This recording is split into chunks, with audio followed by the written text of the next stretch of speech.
అందరికీ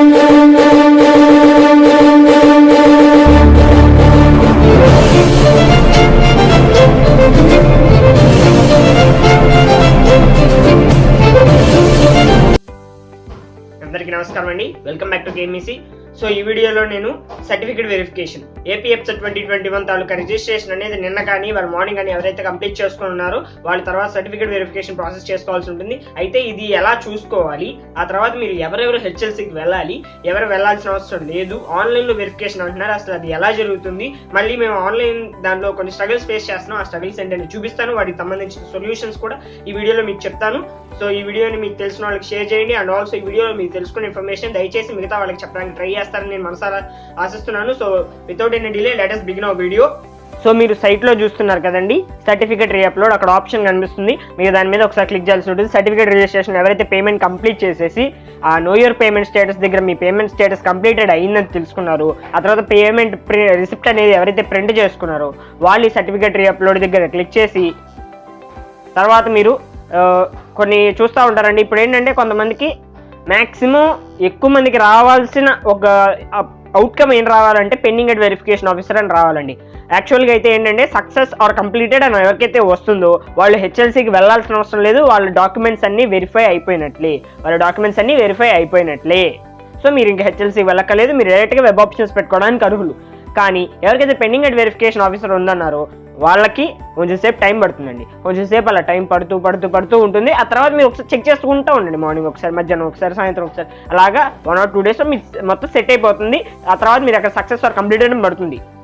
కొంతమందికి ఏంటంటే ఇదిగోండి ఇలాగా నాట్ డేటా ఫౌండ్ అని పడుతుంది. నో డేటా ఫౌండ్ అని పడితే మీరు ఒకటి గుర్తుపెట్టుకోండి, నో డేటా ఫౌండ్ అని పడితే ఏమీ కాదు, నథింగ్ టు వరీ. జస్ట్ ఏంటంటే అక్కడ మీకు అది సింక్రనైజేషన్ ఎర్రర్ వల్ల మీకు అలా పడుతుంది. మళ్ళీ ట్రై చేయండి, మీకు కూడా పెండింగ్ అట్ వెరిఫికేషన్ అని ఏదో ఒకటి పడుతుంది, ఏం వరీ అవ్వక్కర్లేదు.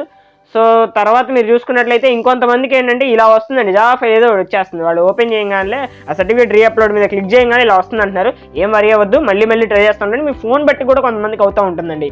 ఏంటో మరి కొంతమందికి సైట్ ఓపెన్ అవుతుంది, కొంతమందికి ఓపెన్ కావట్లా. అది మీకు ఏం పెద్ద ప్రాబ్లం కాదు, కాసేపు మళ్ళీ ట్రై చేస్తే మళ్ళీ ఖచ్చితంగా ఓపెన్ అవుతుంది. సో ఆ తర్వాత మీరు చూసుకున్నట్లయితే అక్కడ సక్సెస్ ఆర్ కంప్లీటెడ్ అని పడాలి. యాక్చువల్గా అయితే అక్కడ సక్సెస్ ఆర్ కంప్లీటెడ్ అని పడుతుందండి. పెండింగ్ అట్ వెరిఫికేషన్ ఆఫీసర్ వచ్చిన వాళ్ళకి 2 ఛాన్సెస్ ఉంటాయండి. ఏంటి, ఒకటేమో సక్సెస్ ఆర్ కంప్లీటెడ్ అని పడుతుంది, అది ఇంతవరకు ఎవరికి అవ్వలేదు. ఎవరికైనా అయ్యి ఉంటే నాకు దయచేసి కమెంట్ సెక్షన్లో కమెంట్ చేయండి, లేదా నా ఇన్స్టాగ్రామ్లో మీ స్క్రీన్ షాట్ తీసి నాకు పంపించండి. అప్పుడు మనం మిగతా వాళ్ళకి తెలియజేద్దాం. దానివల్ల ఏంటంటే మిగతా వాళ్ళు కూడా కొంచెం బెనిఫిట్ పొందుతారు, మనమే కాదు కదండి, మిగతా వాళ్ళకి కూడా కొంచెం హెల్ప్ చేయాలి కదా. సో తర్వాత ఏంటంటే ఇంకొక కేసు ఉంటుందండి. ఆ కేసు ఏంటంటే ఇలాగా మీరు సర్టిఫికేట్ రీఅప్లోడ్ చేయాల్సి ఉంటుంది. ఎవరైతే సర్టిఫికేట్ రీఅప్లోడ్, అక్కడ ఏంటంటే కొన్ని సర్టిఫికేట్స్ అప్లోడ్ చేయలేదు, ఆ సర్టిఫికేట్స్ అప్లోడ్ చేయలేదు కాబట్టి ఇప్పుడు మీరు ఏంటంటే ఆ కొన్ని సర్టిఫికేట్స్ వాళ్ళకి ఏమైనా ఇమేజెస్, వాళ్ళకి ఏమైనా ప్రాబ్లం ఉందనుకోండి. ఇప్పుడు మీ ఇక్కడ ఒక క్యాండిడేట్కి ఏంటంటే సర్టిఫికేట్, క్యాస్ట్ సర్టిఫికేట్ దగ్గర image is not clear or visible అని ఉంది. అతను ఏం చేయాలి, ఇప్పుడు దాని ఫైల్ మళ్ళీ తీసి పెట్టాల్సి ఉంటుంది. నేను మళ్ళీ ఆల్రెడీ చెప్తూనే ఉన్నాను, అన్నట్టు నేను చెప్పాను, 3-4 రోజులు చెప్తూనే ఉన్నాను, మీరు స్కాన్ చేయించుకున్న డాక్యుమెంట్ని PDF-లోకి వస్తే దాని PDF to JPEG ఫార్మాట్ గూగుల్లో ఎక్కడ కొట్టినా ఉంటుంది. దాని తర్వాత మీరు చేసుకోవచ్చు. మీరు మరీ అంతేమీ చేసుకునే వాళ్ళం కాదు, యాడ్ చేసుకోవడానికి ఉంటుందండి, దాన్ని పంపించేస్తే సరిపోతుందండి అని. చాలామంది వినకుండా ఫోన్లో ఫోటోలు తీసి హ్యాపీగా పెట్టుకున్నారు. ఇప్పుడు చూసారా, మీకు మళ్ళీ ఏదో ప్రాబ్లం వస్తుంది.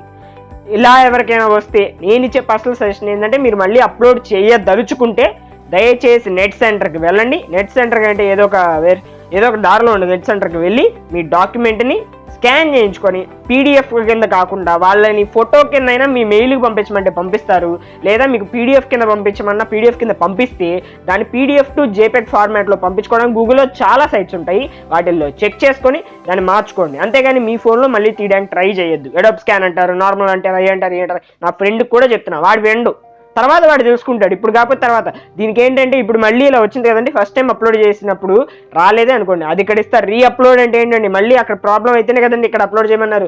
ఈ తర్వాత మళ్ళీ వెరిఫికేషన్ ఆఫీసర్ మీకు ఛాన్స్ ఇవ్వరు, ఇదే లాస్ట్ అండ్ ఫైనల్. ఈ తర్వాత మీకు ఆ సర్టిఫికేట్ ఇంకా వ్యాలిడ్ అవ్వదు, అంటే అది మళ్ళీ ఇంకా రిజెక్ట్ చేసినట్లే, అది ఇంకా మళ్ళీ యాక్సెప్టబుల్ చేస్తారు లేదా అనేది మీ తర్వాత విషయం, దాని తర్వాత చెక్ చేసుకోవాల్సి ఉంటుంది.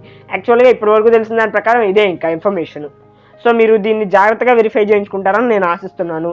సో ఇలా వచ్చిన వాళ్ళకి నేను మ్యాక్సిమం ఏం చెప్తున్నానంటే అంటే మేము అలా వెళ్ళడం ఇవన్నీ పెద్ద తతంగంగా ఉందనుకుంటే మీరు ఏం చేస్తారంటే అప్పుడు హెచ్ఎల్సీకి వెళ్ళండి. ఇందాక వచ్చిన కేసెస్లో ఉన్న వాళ్ళందరూ నోట్ డేటా ఫోన్ వస్తే మళ్ళీ చెక్ చేస్తూ ఉండండి. పెండింగ్ అట్ వెరిఫికేషన్ ఉంటే కాసేపు ఆగండి. ఆ తర్వాత సక్సెస్ అని వస్తే మీరు వెళ్ళాల్సిన అవసరం లేదు. ఎవరికైతే ఇలా వస్తుందో వాళ్ళు అయితే ఒకటి అప్లోడ్ చేసుకొని పెట్టండి నేను చెప్పిన ప్రాసెస్లో.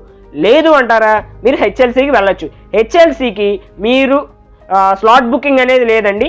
మీరు స్లాట్ బుకింగ్ అనేది చేసుకోవాల్సిన అవసరం లేదు. మీకు అక్కడ ఎస్ఎన్ ఆప్షన్ పక్కన మరి హెచ్ఎల్సీ ఇచ్చారు. అది ఎందుకు ఇచ్చారనేది నాకు తెలియదు, కానీ నేను కొన్ని వీడియోస్ చూడడం వల్ల కానీ ఇప్పుడు పర్ఫెక్ట్గా చెప్తానండి. నాకైతే దాని గురించి అఫీషియల్ ఇన్ఫర్మేషన్ లేదు కాబట్టి కొన్ని వీడియోస్ చూడడం వల్ల కానీ వేరే వేరే ఛానల్స్ మొత్తం సెర్చ్ చేసిన తర్వాత నాకు అప్పుడు తెలిసింది ఏంటంటే ఎవరైనా ఇలా ఉంటే మీరు ఏంటంటే వెళ్ళొచ్చు అంటండి. మీరు ఏదో ఒక హెచ్ఎల్సీకి వెళ్ళొచ్చు అంటే ఆ హెచ్ఎల్సీకి ర్యాంక్ వైజ్ అలాట్మెంట్ అయితే లేదండి. ర్యాంక్ వైజ్గా పిలుస్తారనేది అయితే లేదు.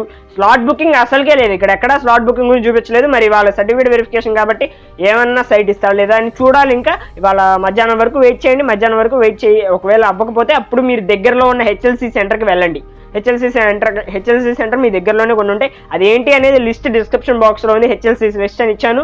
హ్యాపీగా వెరిఫై చేసుకొని అక్కడికి వెళ్ళి ఆ తర్వాత చెక్ చేసుకోండి. అక్కడ మీరు ఇలా డాక్యుమెంట్ అండి ఇదండి అని వాళ్ళకి చెప్తే వాళ్ళు ఖచ్చితంగా చూస్తారు. మీకు తీసుకెళ్లాల్సిన డాక్యుమెంట్స్ ఏంటనేది ఆల్రెడీ మీకు వీడియోలో చాలాసార్లు చెప్పుంటాను. ఆ వీడియో లింక్ కూడా ఇస్తాను. డాక్యుమెంట్స్ వీడియో అని ఇస్తాను.